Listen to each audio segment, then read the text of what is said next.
He's been a dear friend and an ally, really from the beginning that this center was started.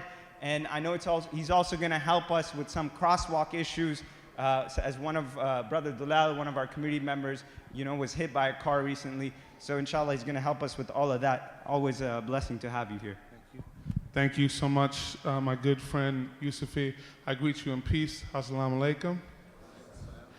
And I want to thank the Imam Yasser Fahimi for lifting up really the sentiment of one of the Muslims that I follow on a regular basis in my life, a man named Muhammad Ali, when he said that service to others is the rent you pay for your room here on earth. Service to others is the rent that you pay for your room here on earth. And I heard the Imam speak to the fact that to be a good Muslim, you need to be good to your neighbors. And I would submit to you, my brothers and sisters, in being a good Muslim, you are being a good American. And being a good Muslim, you are being a good Bostonian. And we live in a day and age, and one of the things that I love about my Muslim brothers and sisters, you pray so much. And maybe if Donald Trump would pray as much as you, then he would see the way and the light and what real love is, and the fact that we now must stand up against hatred, my brothers and sisters. So I am here to let you know that the city of Boston is and always will be a sanctuary city for those individuals who are undocumented. And I don't call people illegal. A human being cannot be illegal. They might not have papers, but they cannot be illegal. So in the city of Boston,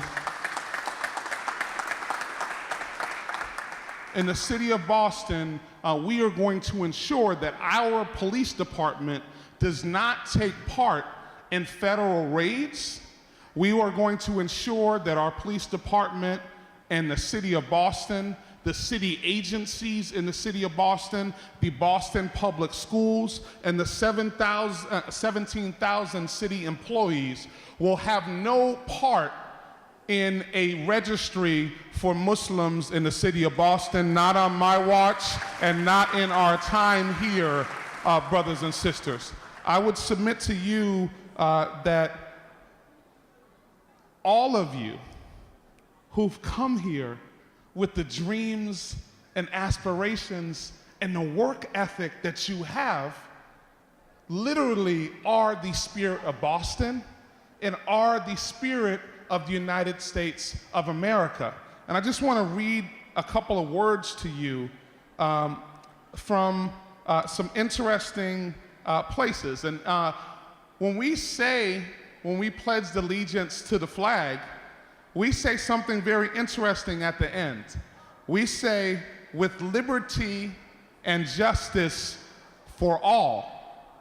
With liberty and justice for all, not some, but for all of the people in our community. So I think it's really critical that we remember that. And we also need to remember what it says in the inside of that great statue in New York called the Statue of Liberty. Give me your tired, your poor, your huddled masses yearning to breathe free. The wretched refuse of your teeming shore, sending the homeless, tempest-tossed to me. I lift my lamp beside the golden door. So what we are going to stick to and what we need to hold each other to is not what Donald Trump says, not what the person he's considering for the National Security Advisor, who has said some of the most vile and disparaging things that I've ever heard about a religion in terms of what he said about Islam, a religion that I know, and I know people to be of peace and of love and uplift of our community. We will not allow in our time for someone to turn us against one another. In these most difficult times, my brothers and sisters, my Muslim brothers and sisters, my constituents, my Boston constituents, it is time for us to turn to each other and not on each other in these most difficult times. And I just leave you with the words of someone I truly admire, a man named Elie Wiesel. He's a survivor of the Holocaust, and he said, "I swore never to be silent whenever and wherever human beings endure suffering and humiliation. We must always take sides. Neutrality helps the oppressor, never the victim. Silence encourages the tormentor, never the tormented." Ladies and gentlemen, my brothers and sisters, it is time for our people to rise. It is time for my Muslim brothers and sisters who have worked in building a Muslim community and Muslim love. I want you to understand that we need you to step up even more in the city of Boston. We want to see you. We want to hear you. We want you to run for office. We want you to engage in our neighborhood. Can a brother get an amen? Okay. Because I would love to see, in all honesty, I don't believe that we've ever had a Muslim on the Boston City Council.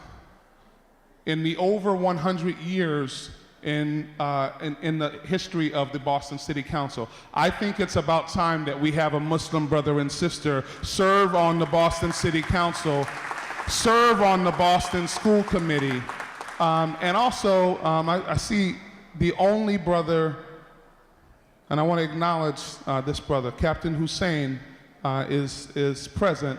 He is the only Muslim, but also black man who is running a police station in the city of Boston, and I want to acknowledge him. And so finally, as noted, I just want you, when something or if something happens, please let us know. Please call. And in particular, the things that I've been hearing about sisters being attacked, accosted, and things happening. Please let us know. We are here to serve you, and whatever happens to you happens to me. And simply, I want to let you know that the City of Boston, the Boston City Council, and all of us have your back because you are Boston. Thank you so much for having me. Thank you so much, Councilor Jackson. If I may just say one thing, which is that, and this is on behalf of undocumented immigrants, I hope that the City of Boston will not only not cooperate with the federal government, but will actually protect undocumented immigrants and use force if we need to towards that. So I hope that will happen, inshallah. And you have me on record. I would be more than willing to support that. And I personally, with all 270 pounds of me, would use my force too, brother. Beautiful. Thank you very much.